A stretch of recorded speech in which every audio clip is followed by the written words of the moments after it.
Bienvenidos a Relatos de Fe, un espacio donde compartimos aquellas historias que nos acercan al misterio de lo divino y nos recuerdan que la esperanza siempre vence a la desesperación.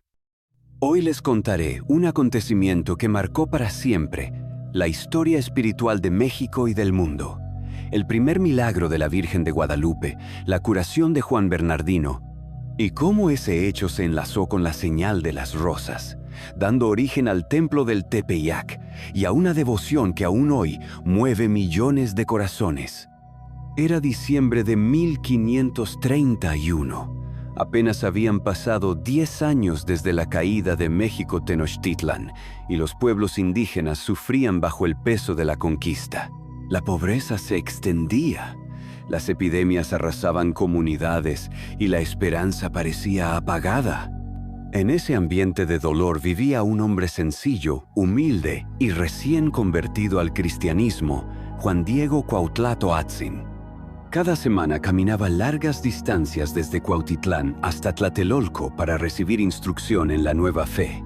Era campesino, de corazón noble, y su vida se caracterizaba por la humildad y la obediencia. Precisamente esa sencillez fue la razón por la cual la Virgen lo eligió como mensajero, para que la grandeza del mensaje no dependiera de la voz de los poderosos, sino de la fe de un hombre común. La mañana del 9 de diciembre, en el cerro del Tepeyac, Juan Diego escuchó una voz suave que lo llamó por su nombre. Al voltear, vio a una señora envuelta en un resplandor más fuerte que el sol, pero cuya mirada irradiaba ternura. Ella se presentó como la madre del verdadero Dios y le pidió que transmitiera un mensaje al obispo Zumárraga. En aquel lugar debía levantarse un templo donde todos pudieran acudir a recibir consuelo, amor y protección. Juan Diego, tembloroso pero confiado, llevó el mensaje, pero el obispo pidió pruebas. Así comenzaron días de incertidumbre, en los que el humilde indígena iba y venía, mientras el obispo dudaba y pedía señales. En su casa de Tulpetlac, entretanto, la tragedia se cernía. Su tío Juan Bernardino enfermó con fiebres intensas que lo llevaron al borde de la muerte. Cada respiración era un quejido, cada mirada parecía despedirse del mundo. Juan Diego, angustiado, sintió el corazón dividido. Por un lado, el mandato de la Señora del Cielo. Por el otro, la agonía de su único familiar cercano. La madrugada del 12 de diciembre decidió buscar un sacerdote para darle los últimos sacramentos a su tío, convencido de que no sobreviviría. En su desesperación tomó un sendero distinto para evitar el Tepeyac, pues temía encontrarse con la Virgen y retrasarse en la misión. Pero ella lo esperaba. En medio del camino, Juan Diego fue rodeado por un resplandor. La Virgen apareció nuevamente y con voz maternal le habló: «Escucha y ten entendido, hijo mío, el más pequeño, que no se turbe tu corazón ni se inquiete tu rostro. ¿No estoy yo aquí, que soy tu madre? ¿No estás bajo mi sombra y resguardo? No temas por la enfermedad de tu tío, porque no morirá.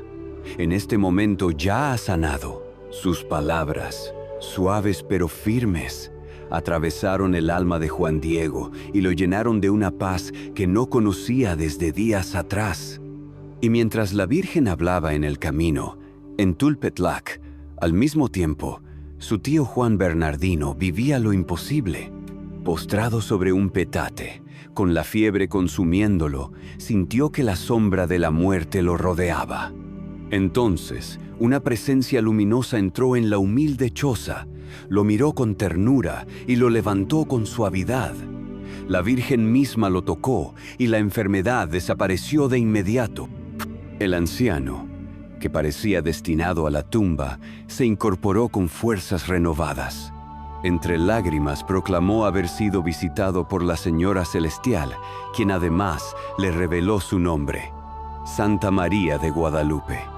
Ese fue el primer milagro guadalupano, la curación de un hombre desahuciado, testimonio de que la Virgen había venido no solo a pedir un templo, sino a mostrar su amor maternal hacia los más humildes. Después de consolar a Juan Diego, la Virgen le pidió una señal para el obispo. Le indicó subir a la cima del Tepeyac, donde en pleno invierno florecían rosas de Castilla, imposibles de encontrar en aquella temporada y en aquel suelo árido.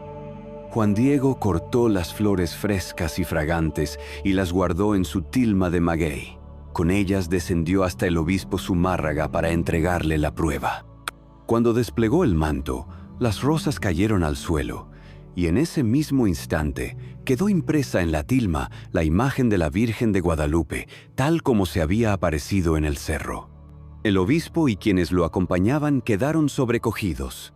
Zumárraga, conmovido hasta las lágrimas, cayó de rodillas comprendiendo que estaba ante un milagro. Llevó la tilma a su capilla personal y poco después ordenó levantar una ermita en el Tepeyac, en el mismo lugar señalado por la Virgen.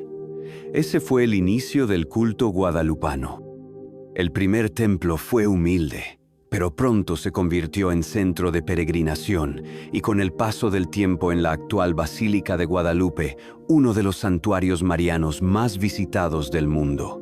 La vida de Juan Diego cambió para siempre.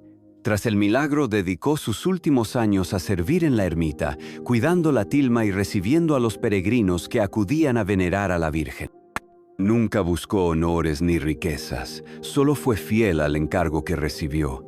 En él, la Virgen mostró que no se fija en la grandeza humana, sino en la sencillez de los corazones dispuestos. La Iglesia reconoció oficialmente su santidad en 2002, confirmando lo que el pueblo creyó desde siglos antes, que aquel indígena humilde fue el mensajero escogido de la Madre de Dios. El primer milagro de la curación de Juan Bernardino y la señal de las rosas en la tilma están profundamente unidos. Ambos hechos revelaron que la Virgen vino para consolar a los enfermos, fortalecer a los pobres y unir en la fe a todos los pueblos de esta tierra. Desde aquel diciembre de 1531, cada oración dirigida a ella recuerda ese instante en que la muerte fue vencida y la vida resplandeció con fuerza nueva. Hoy, casi 5 siglos después, millones de peregrinos siguen caminando hacia el Tepeyac, llevando flores, veladoras y plegarias. Cada 12 de diciembre la basílica se llena de cantos, y en cada voz resuena todavía aquella promesa maternal. ¿No estoy yo aquí, que soy tu madre? Una pregunta que no es solo un recuerdo, sino un eco eterno que sigue consolando a quienes confían en ella. Gracias por acompañarnos en este relato especial. Si este contenido ha tocado tu corazón, te invito a suscribirte a nuestro canal Relatos de Fe, a dejar tu comentario y a compartir este video para que más personas conozcan estas historias que fortalecen la esperanza. Recuerda que cada semana traemos un nuevo relato de fe para que juntos sigamos descubriendo cómo lo divino se hace presente en nuestras vidas. Santísima Virgen de Guadalupe, Madre de Dios, Señora y Madre nuestra, venimos a tus plantas para confiarte todas nuestras necesidades. Tú que nos mostraste tu ternura y tu amor en el Tepeyac, escucha nuestras súplicas y acompáñanos en nuestro caminar. Madre querida, cúbrenos con tu manto, líbranos de todo mal y fortalece nuestra fe. Virgen morena, Madre de México y Emperatriz de América, te consagramos nuestra vida, nuestro hogar y nuestro pueblo. Intercede por nosotros ante tu Hijo Jesucristo, para que gocemos de paz, salud y esperanza. Amén.